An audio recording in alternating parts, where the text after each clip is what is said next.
नादरा ने अवाम के लिए कई सहूलतें पैदा कर दी हैं। अब सारी मालूमात आपको घर बैठे एक मैसेज पर वसूल हो जाया करेंगी। अगर आप कोई गाड़ी या मोटरसाइकिल खरीद रहे हैं तो खरीदने से पहले उस गाड़ी या मोटरसाइकिल का चेसी नंबर 8521 पर SMS करें। आपको मालूम हो जाएगा कि ये गाड़ी या मोटरसाइकिल चोरी का है या नहीं है। इसी तरह अपना शनाख्ती कार्ड का नंबर 7000 पर SMS करें। आपको पता चल जाएगा कि आपके नाम से कोई और जाली शनाख्ती कार्ड बना हुआ है या नहीं। इसी तरह अपना शनाख्ती कार्ड नंबर 8300 पर SMS करें। आपको मालूम हो जाएगा कि आपका नाम वोटर लिस्ट में दर्ज है या नहीं है और किस इलाके की वोटर लिस्ट में आपका नाम दर्ज है। इसी तरह अपना शनाख्ती कार्ड का नंबर 668 पर SMS करें। आपको मालूम हो जाएगा कि आपके नाम कौन कौन से नेटवर्क की सिम में चल रही हैं। अपने शनाख्ती कार्ड नंबर से पहले ATL लिखकर स्पेस दें, फिर 9966 पर SMS करें। आपको मालूम हो जाएगा कि आप फाइलर हैं या नहीं।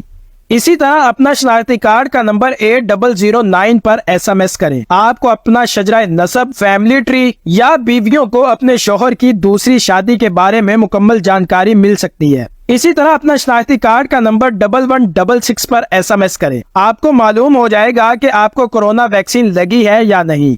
इसी तरह अपना शनाख्ती कार्ड का नंबर 8500 पर SMS करें। आपको आपके सेहत कार्ड के बारे में मुकम्मल जानकारी मिल जाएगी। इस वीडियो को अपने दोस्तों तक भी शेयर करें ताकि उनको भी नादरा की इन सहूलियात का पता चल सके और वो भी घर बैठे सारी जानकारी हासिल कर सके। इसी के साथ अपने मेजबान उमेश शकूर को दीजिए इजाजत। मिलता है एक नई वीडियो में। अल्लाह निगहबान।